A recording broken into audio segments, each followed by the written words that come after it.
में आज भी एक विद्यालय ऐसा है जो हमें सदियों तक पीछे होने का एहसास दिलाता है। हम यह इसलिए कह रहे हैं क्योंकि शाहगंज के राजकीय बालिका इंटर कॉलेज में आज भी बालिकाओं के बैठने के लिए सीट तक उपलब्ध नहीं है। कैलेंडर भले ही 2021 का साल दिखा रहा है, लेकिन इस विद्यालय को देखकर आपको लगेगा कि हम शिक्षा के क्षेत्र में आज भी उतने ही पिछड़े हैं जितने कि 30 से 40 साल पीछे हुआ करते थे। आज भी इस कॉलेज की छात्राएं जमीन पर बैठकर पढ़ाई करती हैं। मौसम कैसा भी हो, चाहे कड़ाके की ठंड हो, चिलचिलाती धूप की तपिश हो या बरसात, लेकिन राजकीय बालिका इंटर कॉलेज की ये छात्राएं कई वर्षों से यूं ही जमीन पर बैठकर पढ़ाई करती हैं। इनके पास बैठने के लिए कुर्सी मेज तक नहीं है। कल ही हमारे देश का आम बजट पेश किया गया है। शिक्षा पर करोड़ों रुपए खर्च करने की बात कही गई है, लेकिन जब विद्यालयों से ऐसी तस्वीर निकलकर सामने आती है तो हमें शिक्षा पर होने वाला खर्च फिजूल नजर आता है। विद्यालय की प्राचार्य दीपाली शर्मा ने प्रातः दर्पण न्यूज से बात करते हुए कहा कि जब 2014 में विद्यालय का स्थानांतरण हुआ, उसके बाद हमारे पास किसी भी तरह की कोई सुविधा नहीं थी। लगातार विभागों को अवगत कराने के बाद भी कई वर्षों से अभी तक बुनियादी सुविधाएं विद्यालय मुस्ताक रहा है। अभी तक स्कूल की बाउंड्री तक नहीं की गई है। स्कूल में बच्चियां पढ़ती हैं, उनकी सुरक्षा के लिए भी कोई ढंग के इंतजाम नहीं है। शासन प्रशासन से कई बार गुहार लगा चुके हैं, लेकिन फाइलें विभाग में कई सालों से धूल खा रही हैं। वहीं कई बच्चों ने अपना दुख जाहिर करते हुए कहा कि हमें उम्मीद है कि जल्द हमारे लिए बैठने की उचित व्यवस्था होगी। अब देखने वाली बात है कि सरकार व प्रशासन इन बच्चों की गुहार को कब तक नजरअंदाज करता है। आखिर कब तक राजकीय विद्यालय के इन बच्चों की पुकार नहीं सुनी जाएगी। अपने सहयोगी रंजीत चौहान के साथ हरिकांत शर्मा की रिपोर्ट। नहीं है, क्या कहना चाहेंगे इसके बारे में? मैं तो यही कहना चाहूँगी, मेरा विद्यालय 2014 में बिल्डिंग हैंडओवर हुई थी। उस वक्त मैं प्रिंसिपल नहीं थी, दूसरी प्रिंसिपल रही होंगी। उनको भी फर्नीचर उपलब्ध नहीं कराया गया था और ना ही उस वक्त बाउंड्री वॉल थी।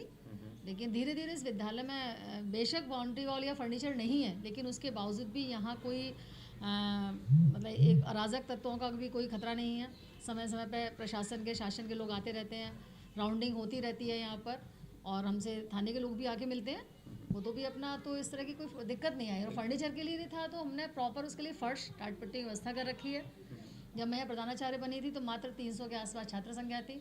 आज 625 630 का छात्र संख्या है। तो फर्नीचर का बहुत बड़ा इफेक्ट, मतलब ये नहीं कि बहुत नेगेटिव गया हो, पर पढ़ाई बहुत अच्छी है यहाँ की, रिजल्ट्स बहुत अच्छे हैं। बावजूद इसके मूलभूत सुविधाएं होनी चाहिए। हाँ, होनी चाहिए, बिल्कुल होनी चाहिए। सीटिंग प्लान होना चाहिए। दिक्कत कहाँ आ रही है, मतलब किस शासन स्तर पर, किस वजह से सीटिंग प्लान नहीं बन पा रहा अभी तक? भैया हमसे तो सूचना मांगी जाती है, हम भेज देते हैं। हमने डिमांड में फर्नीचर की डिमांड भी भेज दी है। बाउंड्री वॉल से भी लगातार शासन से भी सूचना मांगी जा रही है और लगातार सूचनाएं जा रही है। कहाँ आ रही है? अपने स्तर से, आपके स्तर से पूरी हो रही है, लेकिन अब ये तो पता नहीं, हमारे से मांगी जाती है, हम भेज देते हैं। हम तो फर्नीचर की डिमांड भी भेज रहे हैं। और के आला अधिकारियों का कैसा क्या रवैया है इसे लेकर? कब तक शिकायत की, अभी तक नहीं हो पाया? अब ऐसा तो नहीं है, सब विभाग में ही है, सब यहाँ पे सबको पता है ये वाली चीज़ें, कोई नई चीज़ नहीं है, आप लोगों को सभी आते हैं। तो अब पता नहीं उनके सामने कोई प्रॉब्लम रही होगी या कुछ रहा होगा, ये तो वही बता पाएंगे, मैं तो नहीं बता पाऊँगी इस चीज़ को। तो कॉपरेशन तो उनसे आश्वासन हमेशा उनको मिला है, जब भी वो आते हैं तो उन्होंने कहा नहीं हम व्यवस्था कर रहे हैं। शासन से मांग की है मेज कुर्सियों के लिए? नहीं, देखिए हम शासन से तो नहीं, हम तो अपने विभाग से बोलेंगे। हम तो हमसे जो हमारे जो ऊपर के जो उच्च अधिकारी वहीं तक हम बोलेंगे, उसके लिए हम कहाँ बोलेंगे भाई। हम तो थ्रू प्रॉपर चैनल चलेंगे ना, कि भाई पहले हम अपने विभाग को बोलेंगे, विभाग वहाँ से वहाँ बोलेंगे, और मना किसी ने नहीं किया। सबने ये आश्वासन दिया है कि हम व्यवस्था कर रहे हैं। अब क्या प्रॉब्लम? किसी भी देश की तरक्की में शिक्षा का बहुत बड़ा योगदान होता है। इस समय मैं मौजूद हूँ शाहगंज के राजकीय इंटर महाविद्यालय गर्ल्स कॉलेज में। जैसा कि आप देख सकते हैं मेरे सामने तस्वीरों में, ये छात्राएं हैं, ज़मीन पर बैठी पढ़ रही हैं। कल ही देश का बजट आया है। देश की वित्त मंत्री निर्मला सीतारमण ने डिजिटल बजट पेश किया है, लेकिन बावजूद इसके शिक्षा पर हर साल लाखों करोड़ों रुपए खर्च किए जाते हैं, लेकिन जरूरी जो मूलभूत सुविधाएं हैं उनसे आज भी शिक्षा या इससे जुड़े हुए जो भी लोग हैं वो वंचित हैं। इस समय सर्दी का मौसम चल रहा है और ये बालिकाएं हैं, बच्चियां हैं जो अभी भी ज़मीन पर बैठी हुई हैं।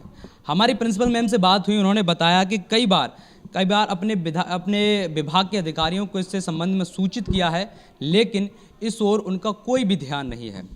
तो ये वाकई में कैलेंडर जो तारीख दिखा रहा है, ये 2021 दिखा रहा है। यानी कि आपको इन तस्वीरों को देखकर लग रहा होगा कि आप 20 साल पीछे हैं। ये सरकार के मुंह पर और बजट को आईना दिखाने का काम करता है।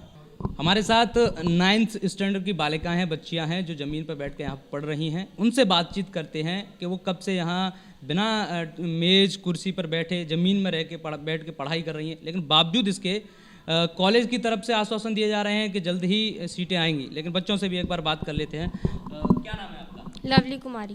लवली, कब से आप ज़मीन पर बैठ के पढ़ रही हैं?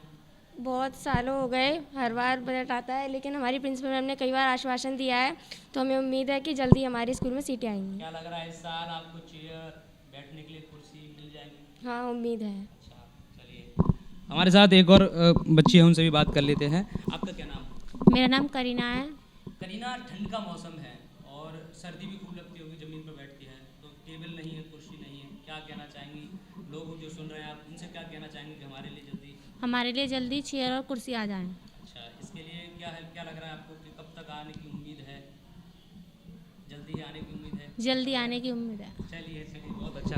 तो ये कहीं ना कहीं बच्चों के चेहरे पर खुशी भी है, क्योंकि दर्पण न्यूज़ यहाँ पहुँचा है तो वाकई में इनको लगता है कि इनकी जो बैठने की व्यवस्था है वो जल्द